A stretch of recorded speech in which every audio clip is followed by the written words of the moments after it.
Hi, and welcome to the pool party. This is Jules. I'm your host. Today we have Janna, who is one of my good time, long time friends. We went to Stanford together. We met as freshmen in the same dorm. And today we're talking about art and creativity in academia, but also how to approach long-term creative problems that don't necessarily have a lot of structure to them. I think we both approach this as me, a designer, creative who works on my own, but also with a studio, and she as a PhD in sociology at Berkeley, who is writing a PhD dissertation, but also has a lot of free time to structure time. So I think structuring time is really difficult for people these days, especially when it comes to working on long-term projects that become a body of work. And this is something I wanted to talk about because I see a lot of creatives struggle with this. Even myself, still, I have to be kind of strict with my time, and I'm learning, flowing, ebbing, whatnot. And I think this is kind of timely for me because I recently took on a few different gigs that are in person. They help provide me with structure, and I think it's done a wonder for my mental health and my quality of work, because for a few years when I was just working remote and taking on freelance projects, it was truly the Wild West, and left to my own devices, I actually get a lot of work done, but it's not necessarily healthy, and I could stray from one direction of either having no work-life balance or working way too much or partying too much. So recently what I've been doing, I think, has really helped me, and kind of reminds me of being in school sometimes, where I'm in an office a few days a week or teaching class, but then it's not structured by an institution. It's structured by me and basically the 1099 contracts that I agree to, and I like it, frankly. I remember one of my biggest letdowns when I graduated from college and entered the workforce was just how much of my time I could not control. But I actually feel like I have more control over my schedule these days and what kind of projects I say yes to. But there are certain social factors that are really important to me, like agreeing to meet someone at a certain time and place to work in person, approaching work and making contact with it, which is one thing Janna talks about, during certain hours, just to get the brain flowing. It's very structured, and I think those types of ways of moving forward through time are extremely important to get the wheel turning, because there have been moments in my life where I felt run over by the wheel of time. So without further ado, we're talking with Janna today, and I hope you enjoy this episode. Oh, by the way, if you don't know me, my name is Jules. You can go to my website, juliaespero.me, that's juliaespero.me, to check out my portfolio, my work, and let's stay connected. If you haven't already, go ahead and follow this podcast, rate it 5 stars, and listen to it wherever you like podcasts. And if this episode inspires you at all today, feel free to share it with a friend. Send it to your mom. I'm sure she'll love it. All right, let's go. Hey. I love your maps. How's it going? Hi. It's good. I also had after I was texting you, Yeah. when you were asking me what we should talk about, I was going to my car, and my car battery died overnight. No, sorry. Yeah. And so normally Yanni has cables, but he had already gone to work, and so I was literally standing on the street, just waiting for people, literally just approaching random people on the street, being do you have jumper cables? And eventually this elderly Asian man did, and he was shout out to him. Yeah. He was walking with his groceries, and he was okay, yeah, I'll go to my apartment, I'll come back. Oh, I'm glad someone helped you. Yeah. Oh, I just don't want to call AAA because they would take forever to come. They do. They take forever. Anyways, I'm stoked to have you on the podcast again because it's been a year. And I'm just going to go ahead and start recording, and I'll edit it and send it to you later. Yeah. You know the drill. Janna, thank you for joining me back on the podcast. I know you're writing a PhD thesis this year, and we're going to talk about creativity in academia today. So, as a Peggy Goo of academia, what does that mean to you? Yeah, so one thing I have to say is that I've started my dissertation this year, but I won't be finishing until spring 27. Oh wow, Yeah, because that shit does not happen in overnight. um, but I'm excited about it. I guess to your opening question, yeah, it's work hard, play hard out here. Yeah. Um, I feel like my life these days is very much like prioritizing work during the week and then prioritizing play on the weekends. And so Mm-hmm. um, I find that it's been really helpful for me because I feel like, especially in academia or any kind of like creative process that takes a while, it's very easy to like let work consume your life. Like you can just, there's always like stuff to do and you can always be working.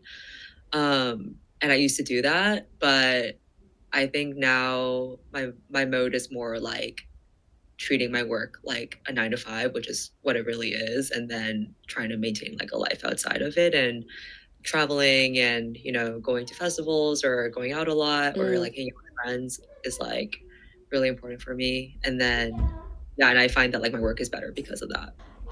It's like the 9 to 5 schedule really does kind of get you boundaries when you follow it to it. You can hear my nephews Oh. yelling about Super Smash Bros. And Charlie, my dog. I'll give them a second. Oh my gosh, I want to talk to you about Arcosanti a little bit, but I do have this kind of broader question because obviously you're not a white man in academia. So, what would you say to the people who think that academia is a white man's club full of intellectuals? That's a good question. I think that I have a lot of hope in the future of academia because I think that historically, yeah, it's been, it obviously has skewed towards like white men or just white people in general from like Western countries. And even like in it, and the problem with that is that actually it sort of narrows the focus of what people study. I mean, especially in sociology, like if like white people from the Western world are in mostly in the field, then the focus of attention and what's deemed important to study is like what's happening in the West. And so I think that yeah, so it's not just a problem with diversity, it's like it literally like limits what's what like sociology could be, Mm-hmm. so I think that's like the history of that. But I actually have a lot of optimism about the future of like sociology and academia in general because I do see a lot more diverse like grad students. Like pretty much everyone in my cohort and the cohort, like the majority of people in my cohort and the cohorts around me in my program, and I know at other schools, like we're mostly all people of color, actually like majority women, generally with like more progressive values, and not really about this like gatekeeping mentality. I think there's like basically like 3 generations of like recent academia. So one is obviously like, white elite, people. And then the second generation actually was like maybe like the generation of or two above us where, you're starting to have like the first like Latino woman faculty member. But I think because opportunities were so limited for them and they're quite successful, and it's not that they don't want to help, but they do also kind of have a scarcity mindset around academia, or like they take things very personally. They're like, oh, like you're not respecting me because I'm a woman. It's like, no, like it's not, because it's like you're also maybe like you don't treat your students well, so like Mm. people have a hard time with that. And then I think then there's like this current generation of like up and coming academics that I think um yeah, like we kind of have moved away from the scarcity mindset thing, and like we know that there's like more than one spot for us in the world. So yeah, that's kind of how I see it. Yeah, so a lot of optimism ultimately. Yeah, that's so good. And what you just said, because you brought up this point about some people don't treat their students very well, and maybe that's why they're not super liked. It Yeah. has nothing to do with identity. And I think, Yeah. especially this week, this November, first week of November of 2024, what I've been thinking a lot about is how even in the places I work, like as a practicing designer who sometimes works with like people of all different ages, like professors, people who are like fresh out of college or like have been working for like 10 years, like pre-COVID, in COVID, remote environments, and now in person. Like it's kind of obvious who's been working and like working in different ways and who hasn't and is like kind of stuck in this idea of like you should just be praised for being older and like having experience. And sometimes I have to check myself too. Sometimes I'm like, am I resting on my laurels? Like, I know I went to Stanford. I know I did like a lot of training. I know I work pretty hard, but like at the end of the day, you're only as good as like your ability to function on a team sometimes. Yeah. So, yeah, I mean, like, what are your thoughts on that? I'm thinking about humility and what that really means and maybe how it works functionally. But some people don't aspire to be humble, so I yeah. mean, I think I was just talking about this morning with a friend in the cohort in my department, but I think I think we're like in a really like we're in a period where people are like I think quite sensitive about a lot of things, and I think and I say sensitive in the sense that I don't know if people are actually like receptive to feedback and like learning from it because people tend to take things so personally. And they always say like when people are giving you feedback, you should like even if the other like regardless of the person who's giving you feedback what their intentions are, you should always approach it as like they're critiquing your work and not you. Like I feel like that's like the bottom line. And I feel like yeah, like I think this goes to like your humility thing because I think it actually is like a very prideful thing to like take someone's honest feedback to you so personally and be like, oh, like they're just being a bitch or like they don't like me. But it's like, no, like maybe if you had more humility, you can actually look at your work from like someone else's point of view and like at least try to understand where that came from rather than like yeah, taking things so personally and like so and ultimately not changing or learning. You know, it's not to say like you have to like change entirely who you are, but I think it's important to like constantly learn and like adapt and grow. Like I just think that's the problem right now with like even if like on a work team or when you're getting feedback on a paper or like you're making an art piece and you're getting feedback like you're just never gonna not get feedback. I think yeah. So that's how I kind of view it. Yeah, yeah, and I think feedback is kind of a precious thing too, because like you can work by yourself for sure, but there's always, I think for me, sometimes like imposter syndrome is this nagging thought of like, I don't know what I don't know.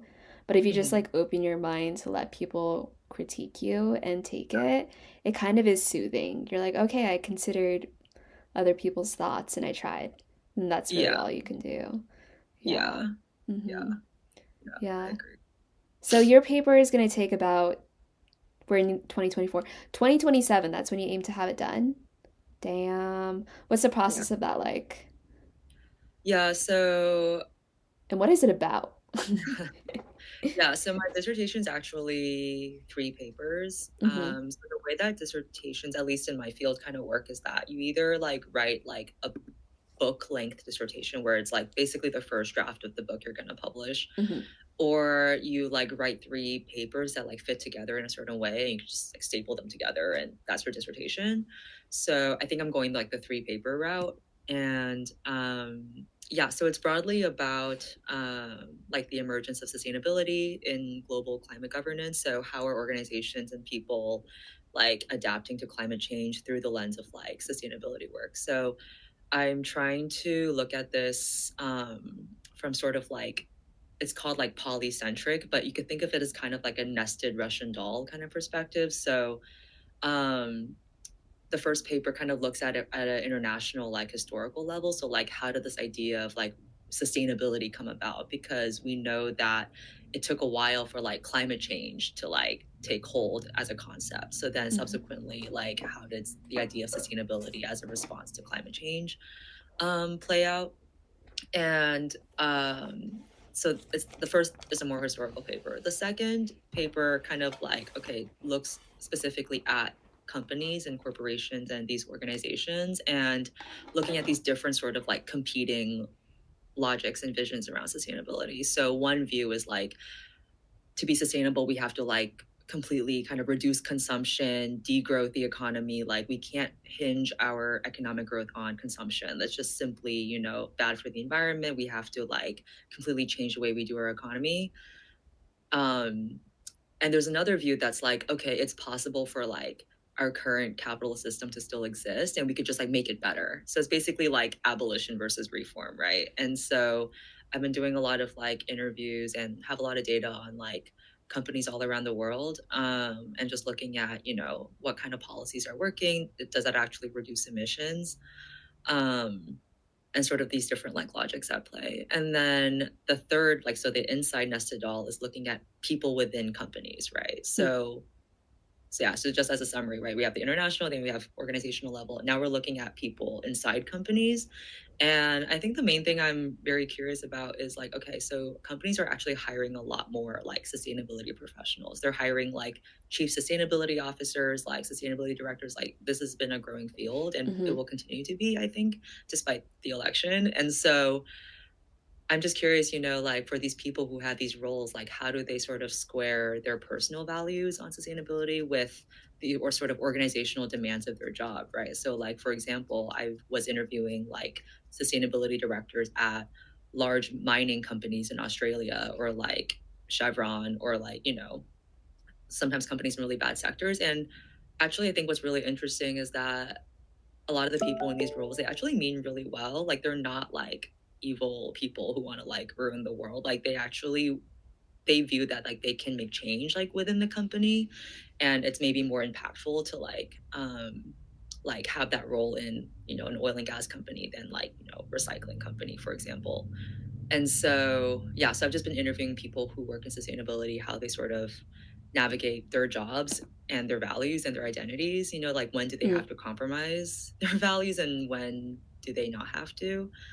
So yeah, so that's the overall what my dissertation's about, which kind of sounds like a lot, but yeah, It's I so would say like two of topical. the three papers are already done, so I just have like Sweet. one paper left. You're Yeah. trucking along. So wait, which one is left for you to write?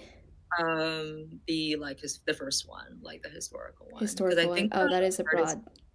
Yeah. yeah, like the hardest part actually was like interviewing companies, like getting companies to like talk to me about climate change is like, you might imagine, kind of hard. And so I spent like the last like 2 years like literally cold emailing like hundreds of companies. Like I had this like database of like companies that report their emissions to their investors. And so I started there. And then I would literally like Google every single company and then pull up their sustainability reporting. Because what you might not know is that companies now put out both financial reports and sustainability reports. Like it's like a Mm-hmm. thing now. And Mm-hmm. so I would go through the sustainability reporting and like look if there's like a contact email in that report, like an office, like a sustainability office email or something.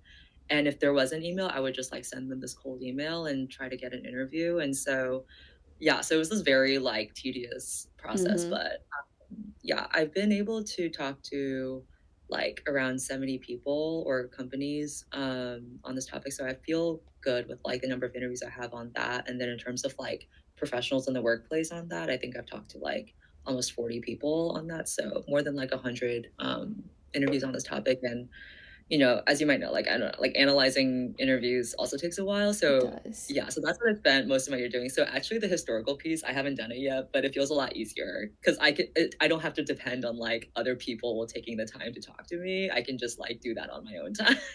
Yeah, yeah, that is actually I totally agree with you. When I used to write papers, it's like, yeah, you can kind of just like digest what has happened, like analyze it from a new perspective, considering current context. But then like present day qualitative interviews, well, those are really challenging for me because I'm curious, like, what are some of the themes you're looking at? Are there like notable quotes that come up? What strikes you? Yeah, so the one I always say is that I interviewed the first director of sustainability at like the largest electric utilities company in the Czech Mm-hmm. Republic.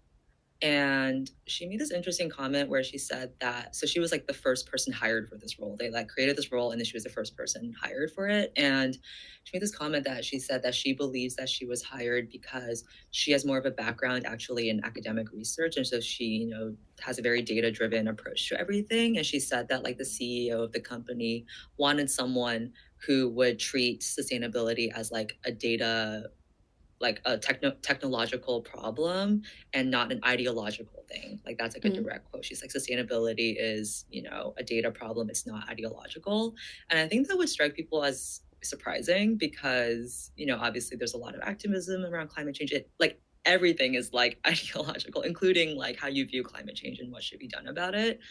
So it's interesting that I think for a large part, because of the sort of emerging regulations around companies and climate change, it is treated kind of like a technological, data driven problem. So, what I mean by that is basically the main regulation we have right now on companies and climate change is that companies are actually any publicly listed company in most countries with like, developed economies, they pretty much have to report their emissions, like emissions accounting, to the SEC, like to the securities regulator. So it's not like they have to report to the EPA. It's like the literal US Securities and Exchange Commission is like requiring this. So companies always have to report every year on their like financials to the SEC, right? And so they're starting to have to do this as well with emissions. So this is like quite legitimate regulation. Like they're not bullshitting around here.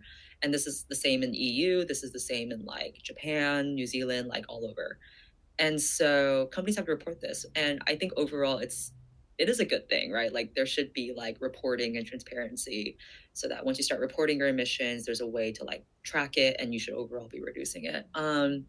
But I think that sometimes, as with like a lot of like solutions that we try to throw at problems, like, when you actually talk to people at companies and you're saying like, okay, do you think that collecting all this data, like, is it actually like changing, emissions or changing what a company's doing? A lot of the times, like, you talk to these sustainability people and they say that they spend so much time basically like crunching numbers on emissions on Excel and like doing all this like emailing in the company to like get data on emissions, that the most of the effort actually just goes towards like reporting their emissions and like just fulfilling these like disclosure requirements rather than like actually reducing your emissions, right? It's like they're just trying to like comply with regulations now, which overall is like a good thing. But if whether or not it actually like addresses the goals of it, which is to reduce emissions because the earth is still warming up, like it's kind of a more mixed picture, right? And so so that's kind of like one of the main things that I've been finding in my research. So and I think one thing I would add too is that like on a broader scale, I think it's been really, really fascinating to actually like look directly at corporations and what they're doing about climate, because I think especially in sociology, like the focus in sociology is very much on like inequality. So you're often studying like sort of marginalized minority groups or divisions across class, gender, race, things like that, and those are all super important. I think oftentimes like whenever you say like, yeah, I'm studying companies and climate change, people will be like, why? Like companies aren't going to do anything, right? Like why even bother looking at them? And I think I definitely also had that take going in. I was like, why would I do that? Like obviously it's all bad. But actually, I think like the more you actually look at it, first of all, you have to like look at it, because if we're actually going to do anything about climate change, especially like if we're not addressing like the largest emitters, like what are you going to look at? So I think it's important to like actually look at what companies are doing. And second of all, once you actually start getting into it, like you see that it's a much more complex picture. Like there is like some good that's happening. There's also like some bad that's happening. There's also some where it's like people are just trying to figure it out. That doesn't mean that the people in these companies are like evil, like capitalist pigs, Like I think that people just like really are trying to do better. And like sometimes it's just kind of like the nature of like surviving in our economy. Like companies want to survive as well. So I just think it's a lot more complicated, which makes it really interesting to look at. Like, yeah, in my view. Yeah, actually, I really agree. I think, wow, it almost sounds like an accounting problem, like a mass accounting problem at the moment. And I think that is a good thing, especially for companies where like the bottom line is oftentimes the issue. And so then when you put like a quantity on something like carbon or sustainability and you can then measure it, it at least gives you a baseline for change. Mm-hmm. I think recently, this past week, from a branding and marketing perspective. I got on a call with the CEO, their team, and my team that I work with. And it was interesting because we wanted to talk broadly about values as a brand in terms of sustainability, maybe some of the values that people get from this consumer product good, like whether that's like true sustainability in terms of creating the product or like cleanliness and not like having to, like I'm trying to be broad because I don't want to talk about this product specifically, but some people use like washcloths, for example, and washcloths aren't actually that clean, but there are, ways of like maybe, purchasing a product, maybe it costs you more money, but if it lasts longer and it's actually like healthier for you, then maybe that is like a true reflection of value and like a good way of spending money. Mm-hmm. Um, and I think when it comes to value and the way that I see people like invest their time and money lately, I think bringing it back to like an arts perspective as well, what I see sometimes is like a reluctance for people to receive money in exchange for their work and like their value. And I'm like, money isn't inherently evil. I think it's like actually, what do you get out of this and like what exchange is happening. And I see a lot of times like a reluctance for people to even do any sort of exchange when it comes to like goods and services because they don't want to call their art or their creativity like a good or a service. But I think if we kind of just like bring it back to the baseline of like, well, if I'm exchanging like money for something that you do, like we can define values with language, but maybe like the quantity of like exchanging money and like recording it is important, even though it doesn't feel like supernatural. Yeah, Yeah. yeah. I think, yeah, basically, yeah, like money and also like data are like a means and people treat it like an end, And I think that like complicates a lot of like our work and our relationships. Yeah, it's really tough too because I'm like, is there ever really an end? No. That's like kind of what I'm starting to feel lately. I'm like, yeah, you can see something as a means to end, but there's never truly an end. So like what is that actually? Yeah, I don't yeah, things yeah, keep on going. You can only observe like results. Um, yeah, yeah. yeah. So from a historical perspective, like what is the first piece of history you're looking at for your third paper? Yeah, so I think the first one basically just starts with like the Rio Earth Summit in 1992. Mm. Actually, I have to look at my notes. 92, baby. Yeah. Yeah. Um, This is the birth yeah. year of my ex anyways. Let's go. Wait, oh my God.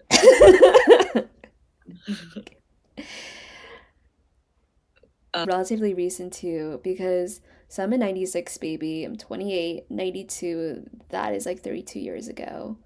Yeah. These are incredibly relevant years.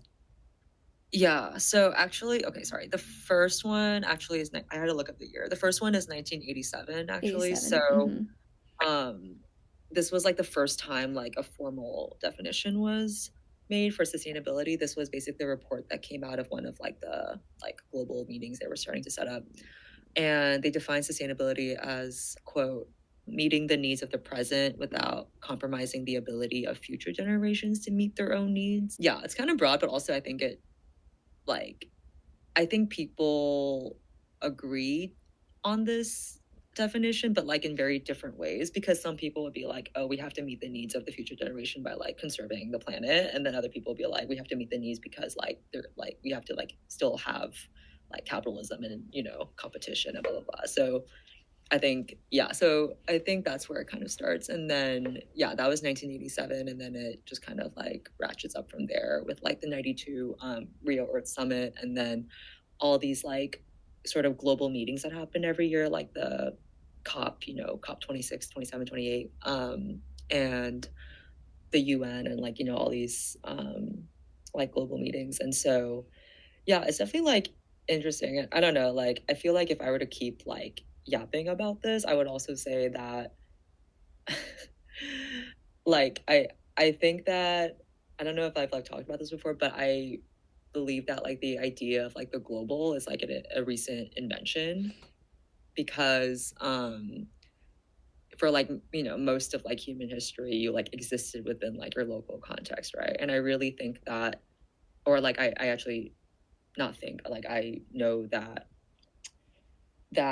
we didn't actually have this concept of the global until like after both world wars, and in the rise of like the Cold War, when we started literally sending people to space, and then you could actually have the technology to like take a picture of the earth, and that picture of the earth, which if you think about it as a concept, like we kind of take it for granted now, like we have social media, like everything just feels like global, international, but like that just like was not the case. Like that we did not have that technology like 70 years ago for that. And so once like images of the whole earth started becoming circulated, and we started having things like TV and like radio and stuff, like over time, like we have this idea of the global. And I talk about this because that sort of laid the path for having things like the UN, and like being able to have like international agreements on climate, which are super important, you know, like, and like our interdependence on other countries and other places, like in our current economy. And so yeah, so I think it's important for like dealing with these global problems that we have. And also it's important because I think it's crazy that like people now are like all around the world are like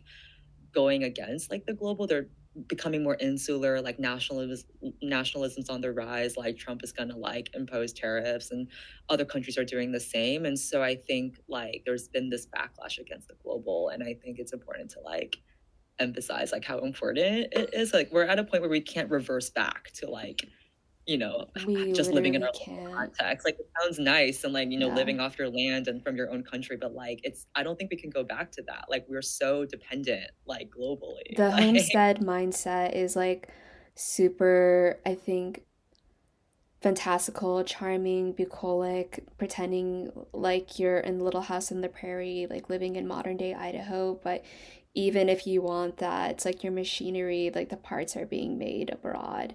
Like you yeah, cannot excuse yourself from a global context. And I yeah. think when I think about like globalism and the economy, we're literally operating from a unit of one. If the earth is like a unit, that's Hmm. one. You could break that down into like whatever metrics you want.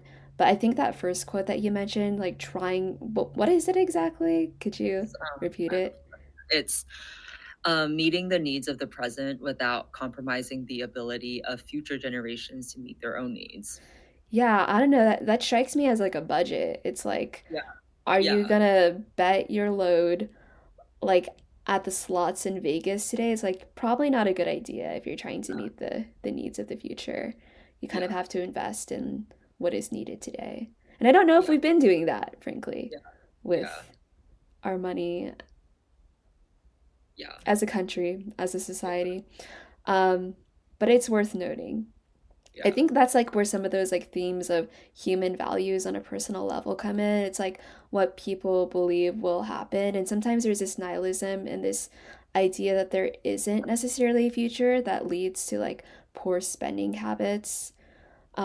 As I've like educated myself on personal finance, but I think that is like super applicable even when I see the way people spend, and like new industries like we're talking to this one client that might be like luxury space travel, and I've noticed that like that's come up a lot too because there's always like this thought of like maybe people are not really willing to accept globalism, but they're almost like more willing to accept like this idea of like outside the earth.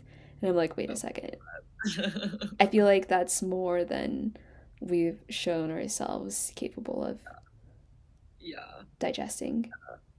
Yeah, actually, yeah. When you were saying like spending, like people's like spending habits, because obviously there's like you can't blame people because like there's so much uncertainty, and so like why not just like take care of your what you want today? Because like the Hmm. future is so like uncertain, so it's like an obvious response. But like, I actually have this like working theory that like I think our next like major or like huge financial crisis is going to come from platforms like buy now pay later, because I think like the rise of those things, like it's so dangerous because people simply cannot afford the things that they are like trying to do, and it's such a consumer trap. Like at least like when I don't know, when we were coming up and like we got credit cards, it was like don't buy something that like you don't think you can 100% pay back. And okay, sure, a lot of people have credit card debt, but then now this is added layer of like, okay, well, you're online shopping, you can just like do like 4 installments of like $50 like each month, and it feels a lot more affordable. But what happens when people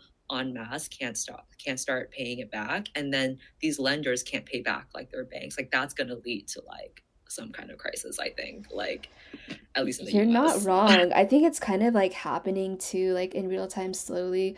Because I knew people, so anecdotally, that were making so much money just off of like selling content or like selling services like photography, even in 2020, because there was this mass panic of like, oh no, we can't like work in person, better go digitally. But now, like 4 years later, there's no longer this pressure of like, oh, I need to have like a digital presence. If anything, people have like built up a digital presence, and if they're still overspending, then like they don't want to put more money towards things like digital services. um and if they suddenly like made a bunch of money and like bought a bunch of things like with a firm or like buy now pay later, it's like we're running up on that now. Mhm. It's like, Yeah. do you have the same amount of money coming in as you did? And if you're Yeah. like a photographer who was making way more like 4 years ago than now, it's kind of scary. It's like you might have to file for bankruptcy. Yeah. Yeah. Yeah. So I don't know. We'll see what We will happens. see. We will see what happens very quickly. Problem too is that Yeah. like my advisor at Berkeley actually like had this paper a few years ago where he said that like he argues that like the main reason why the Fed overlooked the markers for like the 2008 crisis was because all our frames for a financial crisis were based on like sort of traditional finance, so like growth, like inflation, like employment, like those like sort of classic indicators, but they had sort of completely overlooked like how much of the American economy relied on like housing and like mortgages and like loans. And so like he sort of showed through analyzing like all like the Fed meetings leading up to the financial crisis that like this was brought up by a very small minority of economists on the staff, but it was like overshadowed by people who were like, no, like that's outside like economics, like that won't lead to a crisis, but like it did. So people like often overlook like how people are actually spending their money, and like, you know, like how people actually accrue debt like Hmm. on scale. And so I think, yeah, so like now we know obviously, okay, so now the Fed is like aware of like housing, but like I don't know how they're aware of like, you know, other areas like buy now pay later, or even like money tied up in like, you know, crypto or like betting markets and, you know, sports gambling. There's so many things that people are doing to like stay afloat in our economy. And I think, yeah, if you're just like, you know, That's I think such a people are good like detached. point. Yeah. It is kind of like a it's like it's gambling. Yeah. It's like concerning how many people make money just from gambling. Yeah. And then when your emotions are involved in it, and it isn't actually like super predictable. Um, yeah, actually, these are like my shower thoughts. I'm like, wait. So like when our tax system was created, I'm sure they had no idea that like crypto dick butts and these like coins called like Shiba and Bonk would just like make people like millionaires overnight. Like I don't think these people are paying their taxes either. Like why are we chasing waitresses who make like $500 in one night? It's like nothing in comparison. Okay, cool. Well, so with all that being said, recently you went to a festival. How was it? What were your favorite things about it? Could you tell us about it? And would you go again? Yeah. Yeah, so recently I went to this music festival called Forum Arcosanti, and it's Mm-hmm. at this place called Arcosanti in Mm-hmm. Arizona, and it's basically like a experimental town created by this architect. And they were trying to combine like architecture and ecology. It's like a very like beautifully designed building sort of set in what's like around what's called like the Verde Valley in Arizona. It's like this beautiful stretch of like canyons in Arizona. And the place actually now makes a lot of their sort of revenue from like hosting like farm to table workshops during the year, or they have a year round volunteer program. And they also actually are a foundry, so they make bells, so they make these like iron bells, which I actually bought. And so that's like what it's like today. And actually what the cool thing about Arcosanti, I have to say, is that it's entirely like volunteer built. So they have a foundation, but like it's kind of like reflecting the sort of like hippie back to the land like commune kind of era. And so yeah, so I think that's like the kind of like crowd it still kind of attracts to this day. And so every year they have this music festival called Form. I think it started in 2015 maybe. It's like a pretty small festival, so it's like maybe 2,000 people total. And just for comparison, like last week I went to go see Kaytranada, like a normal sort of big artist concert in Berkeley, and the crowd was 10,000 people. So normally concerts can have like 10,000 people in one night. This entire festival is 2,000 people. So it's really, really small. And they always have like really, big artists come through. And I liked it because actually it was like a very diverse slate of artists. So it wasn't just EDM. It wasn't just like, like rock music. So they're a foundry. Does that mean like ironworking? You bought a bell. Yeah, ironworking. This is really dumb. Oh, Shabaka. Shabaka, who's like a really talented like flutist. And so there's like a flute artist.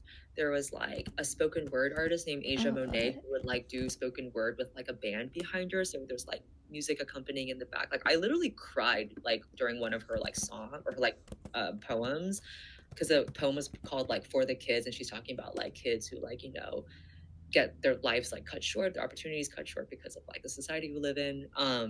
And so there was like spoken word, there was like these like super talented pianists, there was just like a lot of diverse music. And yeah, it was a really cool event. And I think what was really interesting about this festival compared to other ones is that there's like no VIP, and like the line between artists and people in the crowd is very, very thin. It's like one of the Hmm. only festivals I think where like when the artist isn't performing, they're literally just like at the festival. They're like in the crowd, which I've never seen ever. Because normally, especially when most places have like VIP, because that's how festivals make money. Like Hmm. if the artist is at the festival, they're probably in the VIP section. Yeah. Yeah. So I've been to festivals through friends who are artists where I've had the privilege of going backstage and then like hanging out around artists who are just chilling. It's like one of the nicest experiences actually because you get to kind of see their side where they're like really hanging out and then they're like preparing mentally and then kind of like hyping each other up and then I truly wish there are more experiences like that, but it really requires people to be like kind of chill enough around people who create to understand like the emotional vulnerability that it takes to like just relax and then literally have to perform afterwards or like vice versa. Yeah. So I think that kind of probably says something about form and like the environment that they create where people are willing to do that. Yeah. That's great. Yeah. Yeah. Um, yeah. Yeah, it was cool. I would probably, yeah, I would try to keep going every year. I would say like the top favorite is still like Burning Man. I think Hmm. Burning Man, Such different scales of festivals though and like I mean, requirements Burning Man is for like 80,000 participating, people. right? Yeah, Yeah. I would Hmm. say like, yeah, I think that, I think like I had a way better time at Forum than like Uh-huh. at Burning Man. They're like different, but like I would say Burning Man is still probably my favorite because it quite literally is like the template that like a lot of these other festivals try to be like. Hmm. And it really is like it's like the source of like a lot of like the creativity that you see at these other sort of like festivals.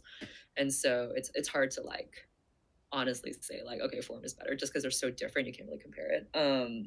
But like I think you see like the clear sort of lines that have come out of Burning Man, and Forum is one of them. I think there's like a lot of like burners at Forum, like there's a lot of burners in like Phoenix apparently, and you get a lot of people from like LA and the Bay, so it's like that kind of crowd. Hmm. So yeah, so it was good. And yeah, I feel like I always come back from like festivals like I don't know, like I personally don't really like I feel like my biggest maybe like flex is that like I don't really get like depressed or like I was about um to say I'm not tired after festivals. I'm like way more motivated, energized. energized. Yeah. Yeah, even if I was, like doing a lot of stuff at these festivals, like I actually always come back like a lot more like motivated. And I think that's why like it's like really important to me to continue just like having fun and like sort of connecting because it makes my work better. Like Yeah, I'm curious. So, like, what's your internal dialogue like when you're at a festival and you're coming back and you know you have like work coming up? Because I truly believe that sometimes like thought patterns are replicable. So, Mhm. what's your inner dialogue like? Or is there just like no thoughts? You're just vibing? Yeah, well actually like I actually like do a lot of like background thinking about my work and I Hmm. actually reflect a lot on like where like sort of like my progress and like where I started from. So I think like I'm actually quite literally always like thinking thoughts in the club, like Hmm. um, and I think a couple years ago, I definitely had like very like negative self-talk. I'm always like, like it's hard not to like when you're thinking about like your work and you're like, oh, I still have to do this and like why didn't I do this and blah blah blah. So that's very natural. I think like over the years, I don't do that really like at all anymore. I don't think it's productive on like my energy. I mean, sometimes it still happens, but like I can like get out of it pretty quickly now.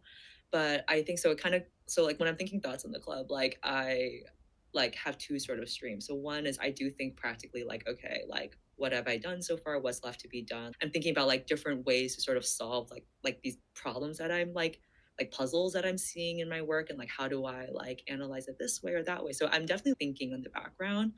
But on the other hand, I'm not coming at it from a place of like blame or self-hatred or shame or anything or guilt. Like it's very much like I honestly like think a lot about like I don't know, just like how much progress I made. Like I'm like so proud of myself for like, continuing to do this.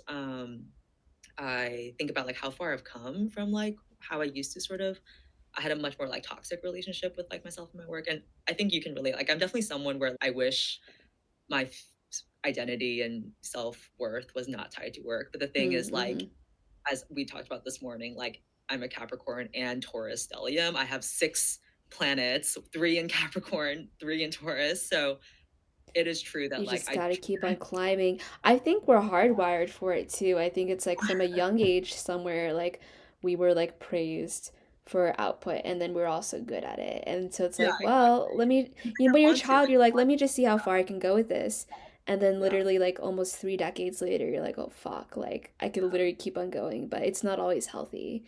So you have yeah, to like kind of then start working backwards where it's like, how do I save myself from this? Yeah. yeah, yeah. So yeah. So anyway, so those are like my two like streams. Like I am always like, 'cause I don't know. It's like I think it's hard not to like just like think about things like just problems that you're trying. Not to say like I have a problem in my work, but just like I very much it's kind of like a math problem. Like I'm just puzzling over like this Yeah, work problem. work is essentially a problem. There's that Yeah. problem, and then there can be a larger problem outside of work.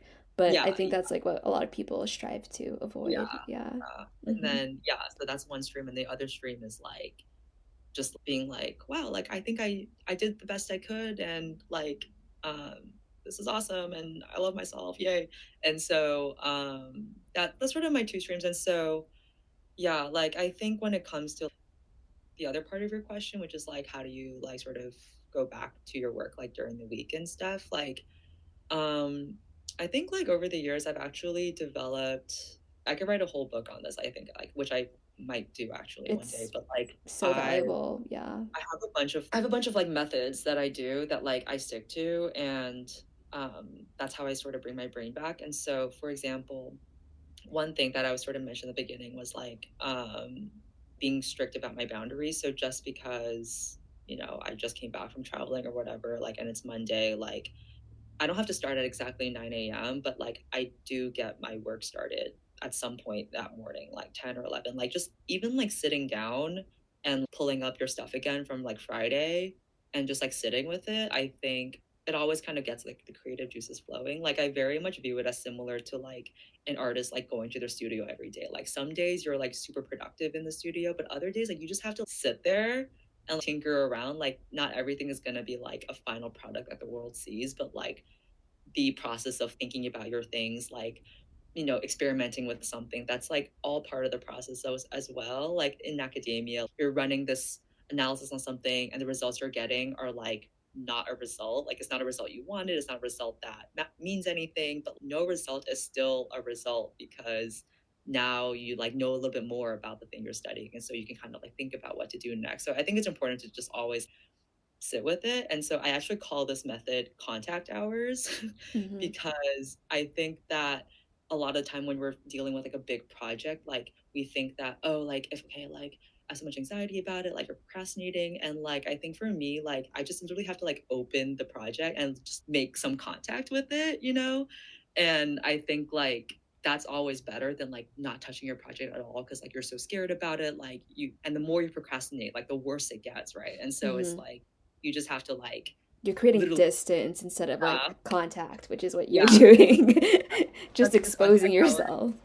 Yeah. Yeah. And so that's like one thing. And then another thing that I've started doing like 2 years ago that no one like taught me, but like I like think it's like a really good method is like I actually keep like basically like a journal tracking every single day that I've been working. And I kind of got this idea from STEM, like the sciences, because in STEM they have like a lab notebook. And every time you're Mm-hmm. in the lab, you like write down what you did and like how it went and what to do next. And no one in the social sciences has ever talked about doing that. And I think that for me it's really helpful because every day and like these are notes that like only I see. So like, like you can write whatever you want. And so every day I just kind of like whatever I'm doing, I just kind of document it. And I'm like, okay, like this is my thought process right now. Like this is what I'm trying to do, blah, blah, blah. Because it's important because when you take your mind to do other things like have fun and stuff, like bringing your mind back to like where you were at the end of the week before, it's like really hard sometimes. Like Mm-hmm. I'm always like pulling up what I did before to be like, okay, what was I doing? And how do I continue building off that? So just like tracking your thought process, like journaling, like keeping like a some kind of documentation. And I feel like this is relevant to you because like you're an artist and designer as well. Like just documenting your work is like so important. I think that social scientists forget to do that or like don't do that. And so I started doing that like 2 years ago. Um, and I think the last thing that I think is really important is like, and I think that this goes back, so it's like there's contact hours, there's like journaling about your process, but that the last part is like really like valuing your time. So like I think especially when you're doing creative work or any work where like no one's gonna like harp on you if you don't badge into your building at like 8 a.m. It's not like a finance job, right? Like Mm-hmm. you kind of can do this work like kind of from anywhere. The boundaries are a lot more blurred. I think that, so I have this thing where it's like, okay, like just because like I'm technically free at like 10 a.m., on this day, like I know that like my brain works the best from like 9 a.m. to 1 p.m. And so those are like my really important hours that like I only reserve like for myself. And only if there's like special circumstances or like if there's absolutely no other time that something can happen, like then I like schedule things that other people want to do during that time. But you have to like protect your time basically, Mm-hmm. um, because it's very easy to be like, okay, yeah, I'm going to do this because like I'm free. But like I kind of treat like my work hours as like appointments with myself. And um, I find that to be very helpful, especially like, I don't know, in grad school or academia in general. It's like people are always asking you to do like free work for them, like going to this meeting, like serving on this committee, like that's all fine. But like I don't want that to happen during my special hours. So those happen to be like my special hours. But like I think it's important to figure out like what your own hours are. Like some people are like more night owls and they work better in the night. So like that could be their protected time. But you just have to like know yourself and know how you work and how you think and cater to that. So like I'm not saying like, oh, you have to like wake up at 7 a.m. and like do all the things like morning person. Like, I think Mm-hmm. you just have to find like whatever works best for you and like kind of just go with that. And I You think have to respect it and honor it.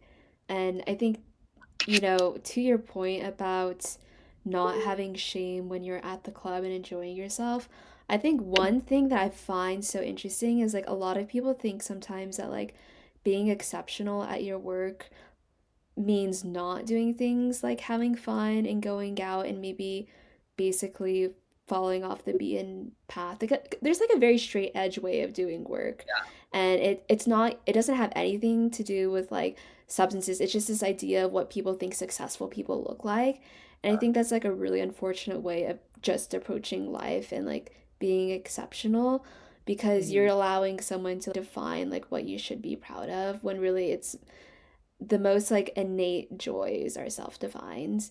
um, Yeah.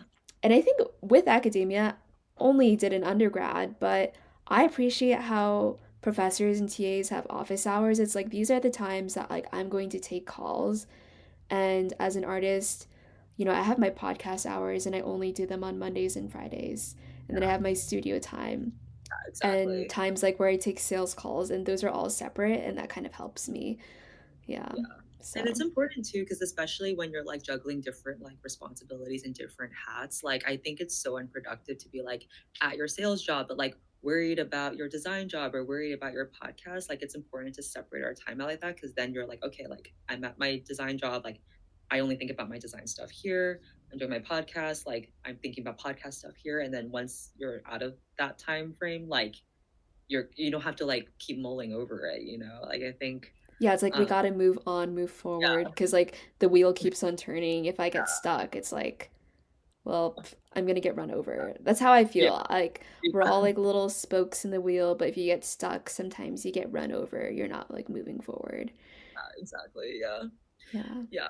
So yeah. So I don't know. I think yeah, like I think that's why I was like interested in just like talking about yeah, like the creative process and everything. I think like there's a lot that we have in common, even though we day to day do like very different things. But I think like a lot of people like kind of wouldn't see like how academic research could be creative, Hmm. especially in like the more science or like STEM fields. But I think it's really important to like bring it back to a place of like art and It creativity. so is though too, Yeah, because I know in the work you do, you're synthesizing quite a bit, and as an artist, I synthesize too.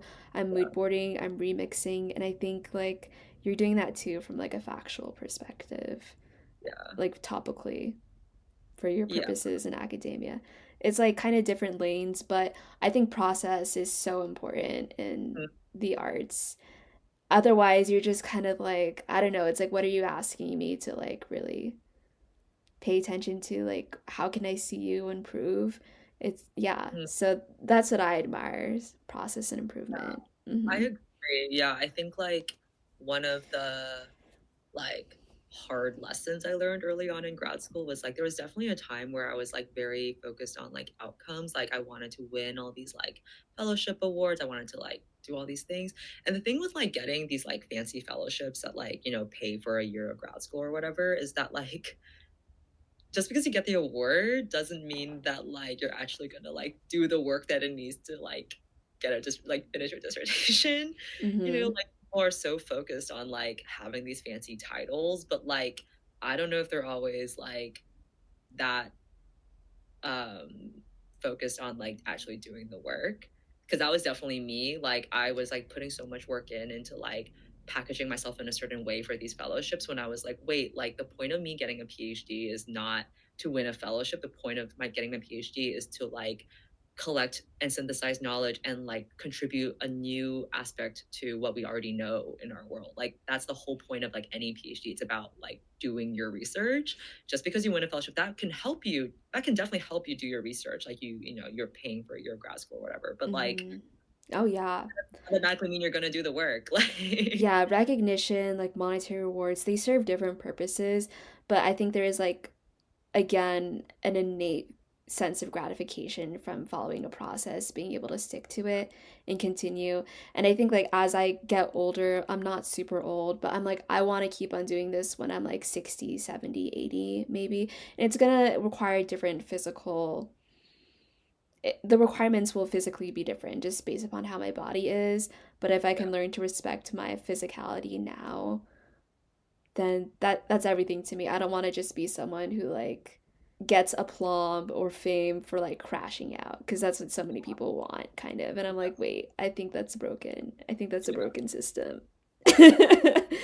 Attention isn't always good, you know? Like, Yeah, What's the I don't know. point? Yeah, I Yeah. very much I have this like I'm also like we're the same age and like obviously like we're not Mm-hmm. super old, but when I like look back on like my life so far, like I it might not seem like this on the outside because yeah, like on paper, right? Like we both like went to Stanford, we like obviously like succeeded and some would say peaked like early.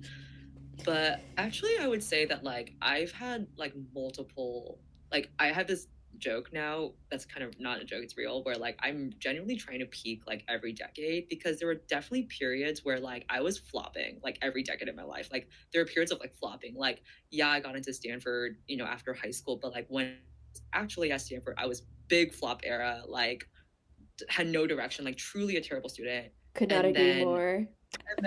like literally like I Uh, just like kind of got my shit together just like, you know, and then I like had another peak where like, you know, I got into like a PhD program. And then I think a lot of I don't know, like I don't want to throw shade, but like there are a lot of people I know, especially growing up in like the competitive Bay Area mm-hmm. landscape, who I can again, no shade. Everyone has like different goals in life, but like from my perspective, like I think they like peaked once and a little too early and like just I don't know, just like never and I think this goes back to what we were saying of like being willing to change and like adapt to your environment. Like they kind of were like, okay, let me do the Stanford thing. Like let me just like go into tech. And then it's like, what? You know, like They no get one's so like critically boring. thinking. They get so Yeah. boring. It's like they like applaud themselves for being these intellectuals and big thinkers, and I'm like, well then why are you doing the same thing as everyone else? It Or like becomes like once this yeah, conformity thing. I was talking to a friend about this the other day where I was like, sometimes like if you're not careful, you get a little bit too close to the sun and then it's still like you achieved all these things but it's still like Jersey Shore up at the top. There's a Jersey Shore at the top, where people are just like compare like competing for like the best baby daddy, and I yeah, don't really, that's like not yeah. what I want for my life. Yeah. Yeah. Or like my favorite example is like, yeah, coming up from like competitive area landscape.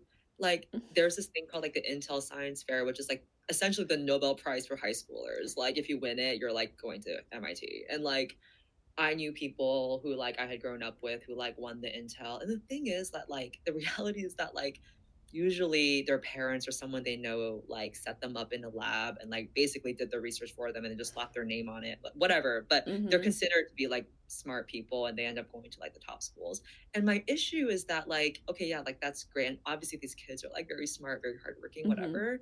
But like I would say like most of the people I know who went through Intel did not end up getting PhDs, did not actually end up going into research. Like they just like did that to like get into Stanford and then stopped, you know? So I'm like, what is the point of that? That That is doesn't a show shame that to people, me because it's yeah, like a lot of yeah, like the world changing stuff happens like after that. It's like, yeah, can exactly. That's what finish I'm your saying. thought, like keep going, Well, I'm just saying it's Yeah. like I just Mm-hmm. think like I'm not like I'm not trying to throw shade at like I'm not saying like judging people for like I what I think that peaking too early. I just think that like people are not necessarily like trying to challenge themselves to like continue to grow and like everyone's metrics for like what growth means to them is obviously very different, but like I feel like people kind of I don't know like tend to want to rest on their laurels, like rest on like the one time they did something well. But like I know for a fact that for me, like if I just rested on the fact that like I went to Stanford undergrad, I would not have like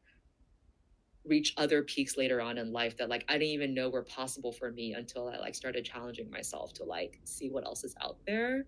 Like Mm-hmm. I never had intentions of like going to grad school or like going to like the number one sociology PhD program. That was not in my fucking playbook. But like I think and I think this kind of goes with like going and being in a flop era. Like I was definitely flopping. And so I think when your back is like up against the wall, you kind of just like I don't know, like I felt like I had nothing to lose. I was just like going for it, and you know what's the worst that could It's a happen? good place to be in sometimes to like recognize like your maybe not like failures in this sense, but like what's not working. It's like you Yeah, also went into Stanford as a computer science yeah, person. And I think yeah, sociology is oftentimes viewed as like entirely different. But I think this is just like the physics and the reality of life where it's like if you're up, like sometimes the only direction is down, but that's not necessarily like a bad thing. It's like you work the other side of your brain. Yeah. yeah, yeah. Mm-hmm. But I don't know. I mean, yeah, that's just my take on things. Like I think I really do want to like peak every decade. I like kind of have a plan to do that, like because I'm very Capricorn, so I do actually have a concrete plan of how exactly I'm going to peak every decade. But so I'm working on it. But like I think yeah. And then one thing I wanted to say too is that like it's interesting that we're talking about this because actually like next week I'm gonna be like interviewing like high schoolers applying to Stanford this year, like undergrad admissions. Tell me about that, because like dude, I never had to do an interview for Stanford, but I did interviews for other schools, and some of my interviewers were just so mean, assholes. Like I was like sick, okay, so I'm not going to Harvard because this white man told me that basically I'm not a white man. I wouldn't thrive Yeah, here. I mean, I think well, okay. So what's crazy is that when I was interviewing, I remember like this was an interview for Yale, and um we ended up like so we like met up at a coffee shop, but he was like, oh, like do you want to just like walk and talk? I was like, yeah, for sure. I like prefer that, I hate just like sitting Nars. there. Hmm. And we were like walking through a cemetery, and like we were like looking at like headstones, and he was like, yeah, like none of this really matters at the end of the day.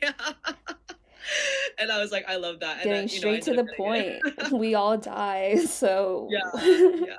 And then I yeah. had other interviews that were like more normal, I guess. But yeah, I think I'm just curious about, I don't know, like we're in such like an, like I feel like it was already bad when we were applying to school, but it's just only gotten worse. Like the anxiety that like families and like kids have these days, because I think the problem, again, going back to like peaking too early, like I think the problem is actually systemic because like we view your entire first 18 years of your life as like going to college, and like it's so important to go to like Ivy League or Stanford or MIT, and like that's the only thing you can do. So a lot of people base their entire like self-worth on that, and then you're so exhausted by the time you even start at a school like Stanford that like obviously like people just kind of like stop caring so much, and stop working as hard to like actually learn. And so I totally get that, and so I don't know, I I think was like recovering from burnout. I think like the yeah. first 2 years of Stanford, while just like trying to figure it out, I was like, wait, I burned myself out so bad in high school just trying to get Yeah, here. And yeah. then now you want me to like choose a major and think about like what's gonna happen? Like what the Yeah, fuck? I think that's the problem. Yeah. Like, I feel like most of my time at Stanford, at least undergrad, was like wasted on being burnt out from getting to Stanford. Like, and I think that just goes with like, Hmm. okay, you graduate from Stanford and then you go work at like the consulting job or the investment banking job, but then you're so burnt out from getting that job that like you're hating it during it. So it's like, when does that like end? So anyway, so I just want to talk to high schoolers. My goal for it is just to like get a vibe from them, obviously, just like see like what they're like out there, and also just to like do what I can to like, I don't know, like help ease their anxieties about their futures, because I'm like, guys, like you're 17 or maybe 18. Like it's just Yeah. like And you're pretty you don't have to have harmless this all figured too. out. Yeah. Yeah, it's like as long as you don't like kill someone or like You're gonna be okay. defraud people of like millions of dollars or whatever, like just enjoy the ride, develop some Yeah. interests in Yeah, the exactly. process. Yeah, that's it. Yeah, like again, like, I think it just goes back to like process versus outcome. Like like you can't blame people for like being so fixated on like getting a certain outcome, but like Hmm. I mean, you can still get the outcome and it still might not be like the experience that you thought it would be. And like, you still have to go through the process of like finishing, like graduating from college, which at certain points I was like, well, I mean, I didn't even graduate on time. Like I literally took 6 years to finish my undergrad. I mean, and luckily, the privilege of going to a school like Stanford is that I still got my ass covered because I just like covered the extra 2 years by getting a master. So on paper, it looks like, I got 2 degrees from 6 years. But the reality was that like I took 6 years to get my undergrad degree because I was not finishing in 4 years. Like it was just not happening. So I Hmm. think like, yeah, like I think that's the problem with yeah, just like our incentive structures, like just It's a so matter of perspective too, because I hear that and I'm like, that's impressive. You got your master's and your undergraduate degree in 6 years. And then meanwhile, I think you might say about that, like, yeah, it took me 6 years. That's like 2 years longer than me. Or like yeah. not sorry, like well yes, me because I did That's four, but I normal. didn't do a like a co-term. But Yeah. also I think the other thing too sometimes is like I remember my parents begging me not to take time off I finished in 4 years, but I was also sometimes like, at what cost to my mental Yeah. health, you know? And then I Yeah. started like a job at Google like literally 2 days later, and I only stayed in that role for 3 months because I felt like it was rushed. I was like, this is not what I want to do. I can't see myself doing this longer. You get another brand name, but like, what is the actual intrinsic value? And I didn't Yeah. really feel like there was any, so. Yeah, exactly. Yeah. So I don't know. I think, yeah, like I think, yeah, it's just sad. I mean, like one thing that I always think about is like, I don't know, like I think the problem's actually worse for like higher, like the kinds of students who like do end up getting into these like elite schools, because then you're like constantly chasing after like what you think of is successful, Mm-hmm. and like it kind of crowds out like more creative thought about like you don't have to follow necessarily what's successful like on paper. Like what success means is very different for everyone else, like for different people. You always have to like actually do a lot of like self work, internal work, and actually know like what your strengths are and like play to that. Like Mm-hmm. why like sort of follow these like external metrics? Like if it happens that like your actual strengths are in what investment banking can help you cultivate, then like yeah, for sure, go for it. But like I doubt that that's everyone. Like it seems, like Yeah.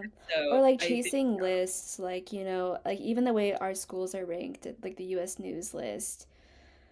Like, and then there's like the Forbes list, like you graduate, and like I was in marketing and branding. It's like these lists are pay to play.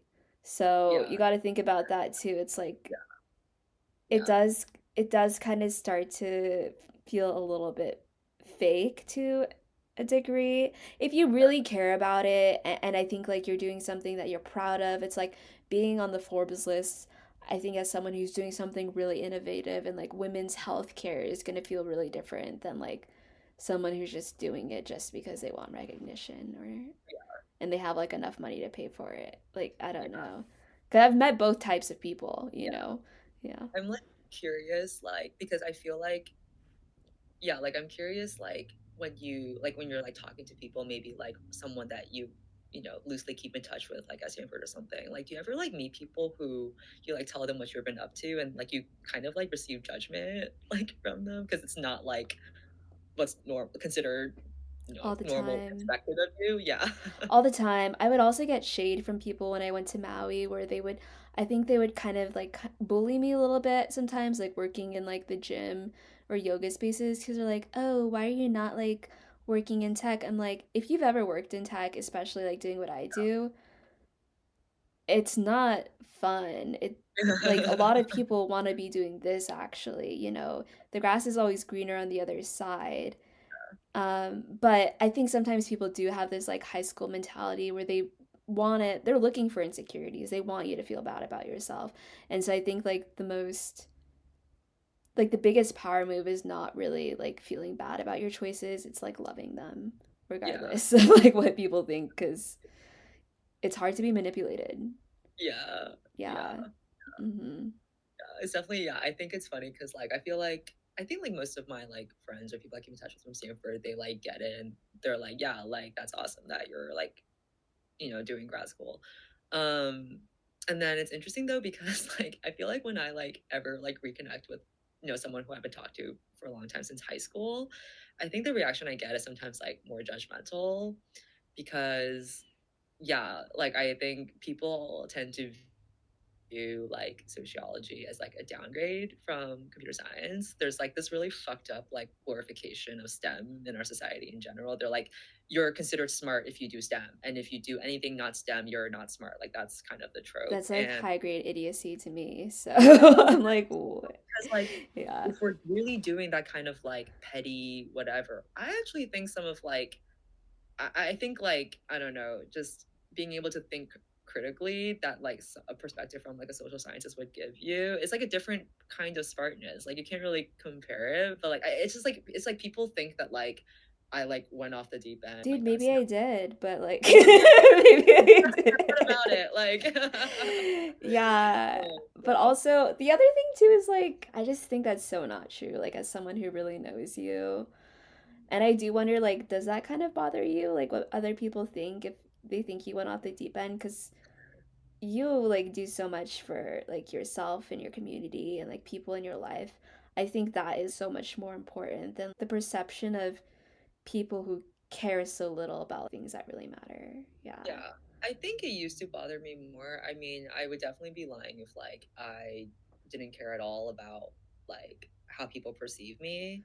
Cause like I do like the thing is like I know what I'm capable of. I know I'm very smart and like I hate when people think I'm dumb and I don't want people to think that. And so um but I think ultimately I'm not super worried about it because actually like I am definitely trying to play like the long game where it's like, okay, right now, like you think I'm a nobody because you are making all this money at your bank or tech job, and I'm like a grad student and whatever. But like, I kind of plan on playing the long game because like ultimately, like I do want to be a professor. Like I am gonna be tenured. I'm gonna have a lifetime job. I might even get pension when I'm older because if I work at a public university, like I just have like different goals in life, and I think Mm-hmm. like I'm really happy with the choices I made. So ultimately, I'm like, it's fine. And I think like it's yeah. So it's both like I'm happy with the choices I made, but also I do feel like I have something to prove, and like I plan on doing that. So that's why I'm okay with It's it. good fuel, if anything. Like sometimes I'll take people's sly little remarks and just save that for later when I need motivation. And Yeah, that's another way I'm hardwired, unfortunately. Because, I would yeah, be lying too if I said that what like older men at my job think doesn't matter to me. Like that's a lie. Like I do care because like I worked really hard to like even make a switch from something like working in the social sciences and like talking about cities to then like yeah, basically being a tradesperson, you know? Yeah, and but I like what I do. I like being able to have ideas and then like execute. It's so satisfying. Yeah, that was like something I made a choice for myself. And I felt lonely in that decision as well, but I meet people all the time who like make switches and I'm proud of them. If anything, I'm yeah, like, you like really believe that you could do this and you put in the work to do it. That's so cool. Yeah. yeah, yeah, Mhm. yeah. So, anyways, yeah. So those are just my thoughts on that. Yeah, 100%. Well, I value your thoughts and opinions so much, and I'm happy to Yeah. have you on the podcast again. Yeah. Um, Yay, thank you for joining me today. I'm gonna Yeah, for stop. sure. Yeah, thanks so much for having me on again. Yeah.